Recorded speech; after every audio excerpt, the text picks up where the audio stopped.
How's it going, everybody? It is divisional round playoff time in the NFL, and we are coming to you from the Red Rock Station Racing Sportsbook. Of course, your host over here and your sportsbook director is none other than Chuck Esposito. Check out my video with him today also. And I'm here with the legend, inside joke, Tony George. I'm not going to tell him, not this week at least. No. But anyway, the legend, Tony George. And we're going to be talking about all 4 divisional round playoff games. And we got some good ones, man. We got rid of some of the garbage. And this week we got some good games potentially coming up here. We'll start with Cincinnati at Tennessee, where the Titans are laying 3.5. The total sitting at 47.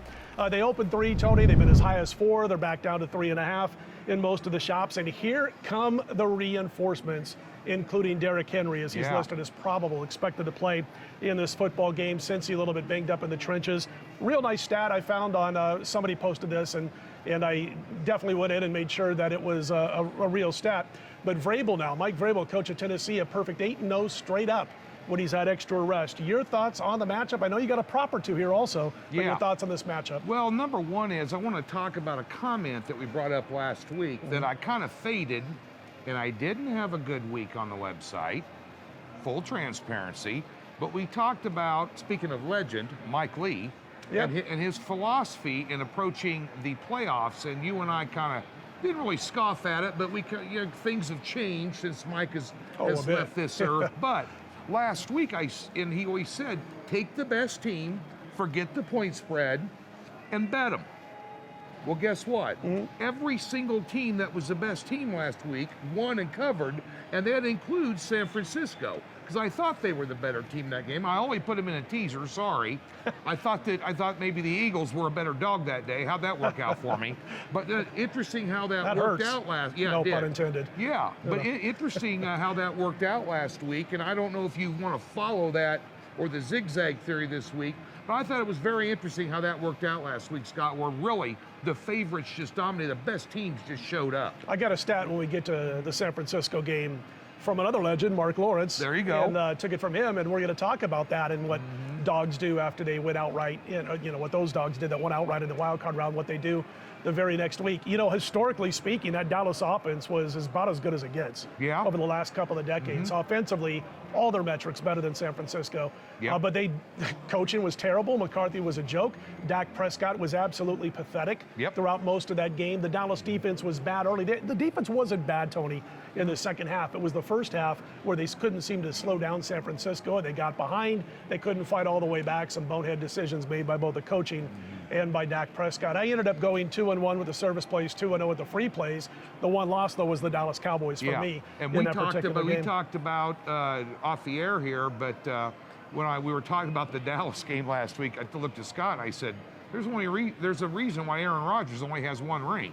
Is because McCarthy didn't coach him all those years. Terrible preparation. You saw the difference between a great coach and kind of a crappy coach last week. And interesting here, you brought up Mike Vrabel. Here we're talking about the Bengals and the Titans, and I'm going to just give you a prop and maybe a lean on the total because this is my playoff game of the year.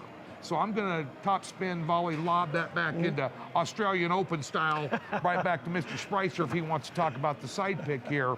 But Vrabel could easily be up for Coach of the Year. Sure. And you could almost say the same thing about Taylor, not in the same breath, but he's definitely in the conversation. He's done a great job at Cincinnati. Absolutely, bounce back Coach of the Year. No doubt about that. He was on the hot seat, and they brings them their first win in 31 years, and Jamar Chase has just been an unbelievable addition to that team, and Burrow has turned out to be a great quarterback and going to be even a better quarterback down the road here. But the one thing about this game is there's been a lot of hype, pomp, and circumstance about the return of Derrick Henry. And I don't know what kind of impact that's going to have on this game, because bear in mind, I wrote this down so I wouldn't forget. They were 6-2 straight up with Henry. They're 6-3 straight up without him. So, they've done a nice job of adjusting to be able to, this was probably the most non-hyped up #1 AFC seed we've had in quite some time. They just kind of slipped in there. Oh, wait a minute. They're the #1 seed in the AFC, and they're only laying 3 against Miami, by the way, a couple weeks ago, and I hammered them. But the one thing I like in this game here is when Henry and Tannehill play together, the last 38 games they played together, the over was 28-10. You know, they do a nice job of, because play action really works well when you have Derrick Henry in the backfield. And the other thing, the prop bet I liked here a little bit, the over and under on yards receiving for Jamar Chase is 69, 69 and a half. I'd lean over that a little bit. Yeah, that's kind of what I'm thinking in this game, Scott.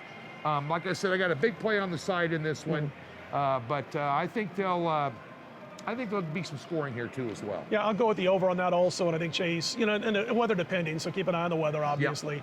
But also you're looking at a situation where not only Chase being able to maybe, you know, grab 80 to 90 yards in this game, but also the over. The only thing that scares me about the total is Cincinnati's offensive line issues. They got banged up pretty good last week.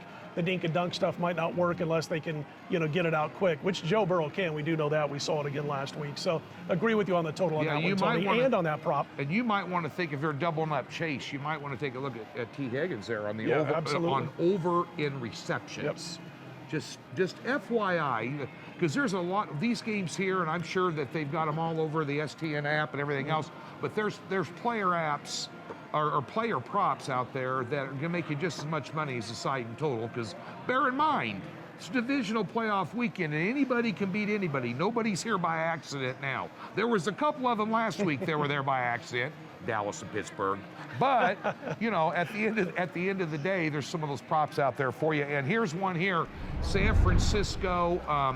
We were talking about this game against Green Bay. They got them here at stations at -6.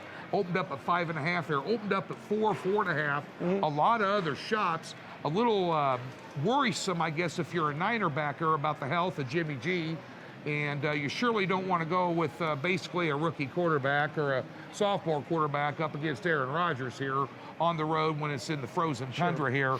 But total 47.5, and San Francisco right now catching 6 in this one, Scott, after a pretty convincing win, although they kind of dropped their guard at the end of the game last week against Dallas. Convincing first half. Yeah, your thoughts on this one? Yeah, we talked a little bit about it. In San Francisco, as far as what happened last week, first of all, Jimmy G was adequate. He was nothing special.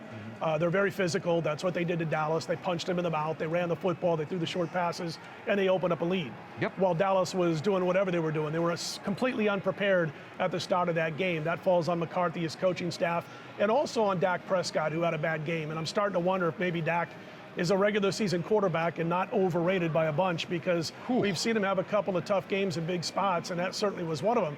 As bad as Dallas played for at least 3 quarters, as poorly prepared as they were to start that game, they were still just a few yards and a play or two away from winning that football game. Now, if Jimmy G, who again was not spectacular last week, he was adequate, is unable to play at a high level, unable to play at all, I don't think they have much of a shot here. And I don't know, I think you mentioned at the top here that stations opened at 5.5. They didn't have a long way to go to get to 6, while other books opened 4, 4.5, and had to get up to 6 after the Jimmy G news came out. But as far as this is concerned, listen, they're going to have to try to be physical. I don't think they're going to get it done against Green Bay. I'm going to take the under here. It's 47.5 as we speak, and I think you're going to see a lower scoring game.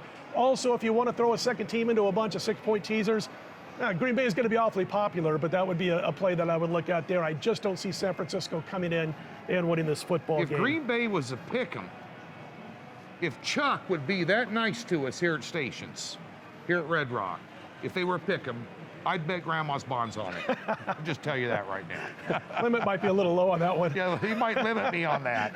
Rams and Buccaneers kick things off on Sunday, Tony. Buccaneers laying 2.5. Total 48.5. And listen, I don't know that Arizona, you threw up 2 teams out there. Mr. Esposito talked about this, I think, about week 5, that Arizona was doing it with smoke and mirrors, and man, were they terrible last week. The smoke and mirrors didn't show up on the truck with the equipment, and neither they came out and were terrible. Kingsbury with the game plan. Kingsbury was terrible. You had bad quarterbacking. The defense got pushed around. They get out at 34-11, just like that. Now the Rams go on the road. Matthew Stafford's got his first playoff win finally. He goes on the road here. He's getting 2.5 in this one. I will say this for the Rams, Tony, as I toss it to you. They have beaten Brady twice in 2 tries over the last few years. Well, Tom Brady in this hand and Matt Stafford in this hand. Tom Brady at home only laying 3. Again, Matt Stafford in this hand. Okay. That's a mismatch there. And this game here intrigues me from a lot of different levels. And the biggest concern I have with Tampa Bay right now is their center and right tackle are out. and that's going to be a problem. Again, this pass rush is something that Brady hasn't seen a pass rush like this in a while. He's seen some this year, and teams with a lot of pressure on Brady. I remember them playing the Saints and getting skunked 9-0. They got after Tom Brady and made him uncomfortable, and the LA Rams is a team that can do that, Scott. What I will tell you is he's going to be doing a lot of dinking and dunking and getting rid of that ball very quick, which he's been good at over the expansion of his career. I would think that you would take a look at Bernard, who showed up last week and was an instant impact player.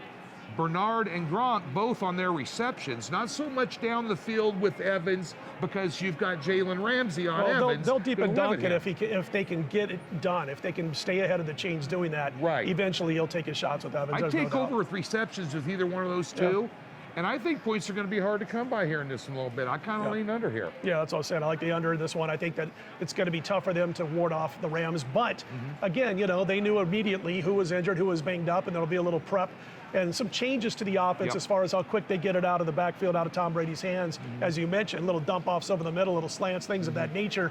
And there might be a few cases where they let them come through and throw a little bit of bubble screen and things of that action, along action plays and things of that route is what I'm trying to say, in order to keep the Rams defensive front a little honest. Because if they try to go straight up with what they've done all year, they're going to get beat in this game. They've already lost to the Rams a couple of times with Tom Brady as their quarterback. I have a question for you. What do you think if you can find Stafford, and I haven't seen this prop bet, but last week he was limited in his throwing because, you know, they've got Sony Michel, they get Cam Akers back. They did a nice job of balancing their offense. Of course, Arizona made it pretty easy. I think Tampa Bay is going to put up a little bit more of a stingier test for them. But limited in his throws, if you can find him over and under in the 30 range somewhere and throwing the ball, you might want to go under in this one. As far as, I think they're going to want success running the ball and not putting it completely on Stafford's shoulders here. Sounds reasonable to me, buddy. Okay, folks, right here it is. Look at that.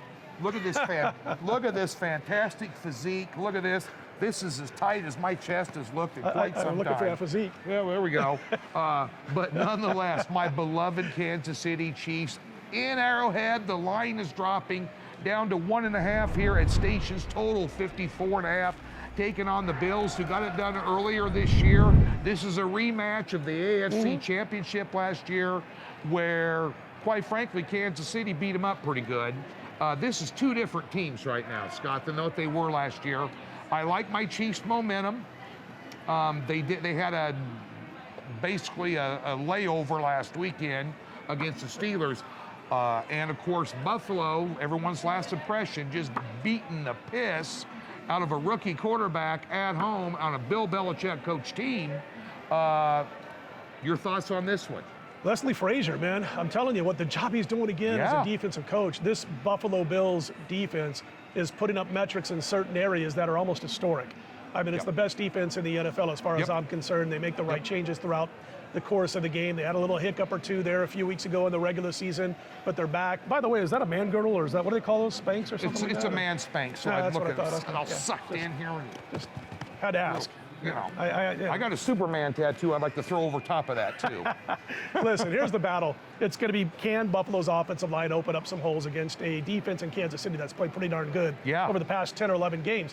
Remember early on in the season, we were talking about KC's defense being leaky, the offensive line also not blocking well in pass blocking situations for Mahomes. That's all been kind of taken care of. And you've got Andy Reid, who doesn't lose home games in the postseason. Mahomes is unbeaten so far. Yeah, and having said that, last week was just a cakewalk. It was a bye week. Pittsburgh had their 7-10 team masquerading as a playoff team. That's why the line was 12.5.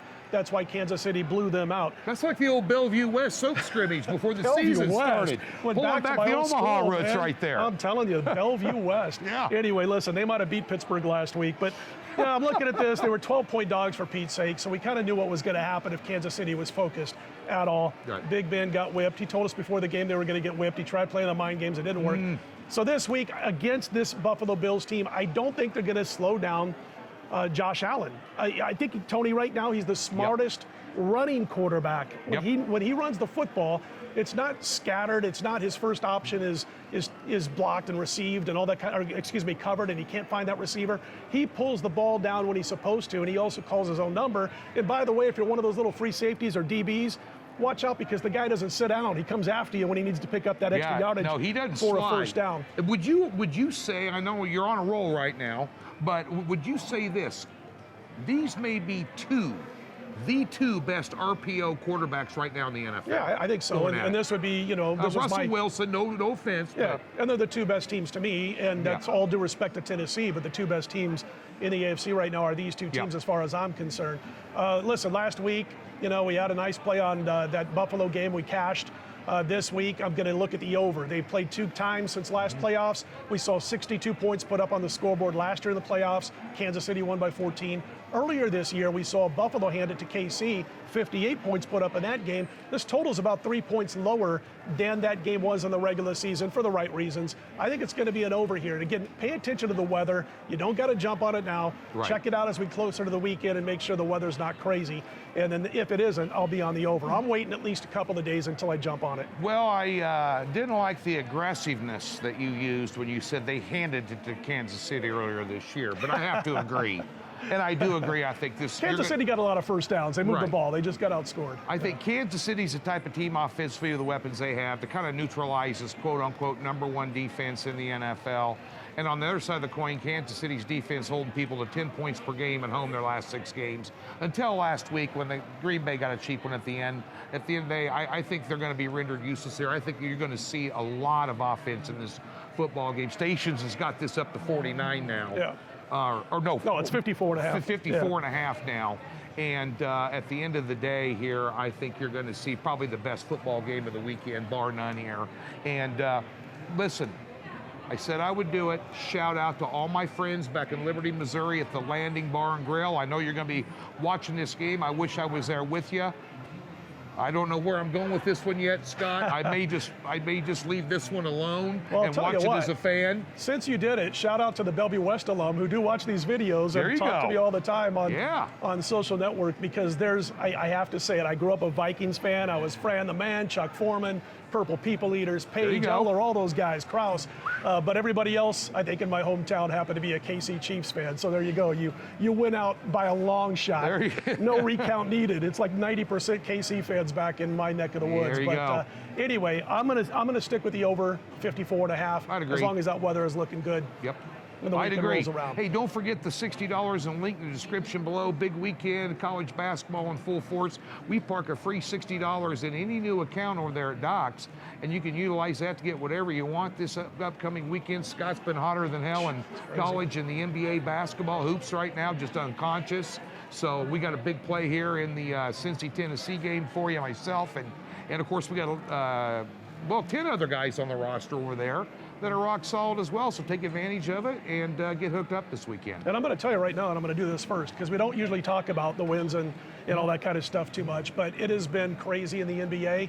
9-1 the last 10 and 48-26 going back to late October. You know what I did? I don't have an account there. I'm taking the free 60. Well, you know what 9-1 in the NBA right now, and the load management and COVID and all this crazy stuff. That's what I did. I decided I'm going to look for one play a day. As you can tell, 74 plays since October 21st. Yep. Basically one play per day. Don't have to play every day, obviously. Right. And I'm going to stay away from those teams that are loaded down with COVID. Now, there has been a couple of times when I've gotten hit late afternoon by a player who tested positive during the course of the day. We've been fortunate that it's only happened a couple of times to me, but that's what I decided to do. It's all spot plays right now, and it's one play per day at the most in the NBA. That's what I've been doing, Tony. So let's do this again. No, I'm just going to do this. This guy.